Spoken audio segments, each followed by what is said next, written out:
ലഹരി വിൽപ്പനക്കാരെ കുടുക്കാൻ operation D hunt തുടരാൻ police. സംസ്ഥാന അതിർത്തികളിലും ട്രെയിനുകളിലും പരിശോധന നടത്തും. സ്കൂളുകൾ കേന്ദ്രീകരിച്ച പ്രത്യേക നിരീക്ഷണത്തിനും സംവിധാനമൊരുക്കും.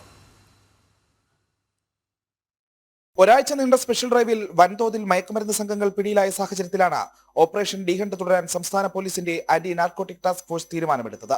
സംസ്ഥാന അതിർത്തികൾ കേന്ദ്രീകരിച്ചുള്ള പരിശോധനകൾ വ്യാപകമാക്കും.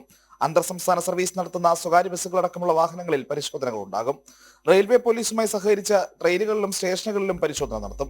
സ്ഥിരമായി മയക്കുമരുന്ന് കച്ചവടത്തിൽ ഏർപ്പെടുന്നവരെയും ക്രിമിനൽ സ്വഭാവമുള്ളവരെയും നിരീക്ഷണത്തിലാക്കും. സ്കൂളുകൾ കേന്ദ്രീകരിച്ച് പ്രത്യേക നിരീക്ഷണത്തിനും തീരുമാനമുണ്ട്. സ്കൂളുകൾക്കടുത്തുള്ള വ്യാപാര സ്ഥാപനങ്ങൾ വഴി ലഹരി മരുന്നുകൾ വിൽക്കുന്നത് തടയും. അപരിചിതരോ നേരത്തെ മയക്കുമരുന്ന് കേസുകളിൽ പ്രതികളായവരോ സ്കൂളുകൾക്ക് സമീപം എത്തുന്നതും വിദ്യാർത്ഥികളുമായി ഇടപഴകുന്നതും അറിയിക്കാനുള്ള നിർദ്ദേശവും നൽകിയിട്ടുണ്ട്. ഒരാഴ്ചയായി സംസ്ഥാനത്ത് നടന്ന ഓപ്പറേഷൻ ഡി ഹണ്ടിൽ 2854 ലഹരി മരുന്ന് വിൽപ്പനക്കാരാണ് പിടിയിലായത്. 2762 കേസുകളിലായി 1.3 കിലോ MDMA, 183.56 കിലോ കഞ്ചാവ്, 18.15 gram hashish oil, brown sugar, heroin, ലഹരി ഗുളികകൾ തുടങ്ങിയവയും പിടികൂടിയിരുന്നു. പ്രജിത് മോഹനൻ, ജനം, തിരുവനന്തപുരം.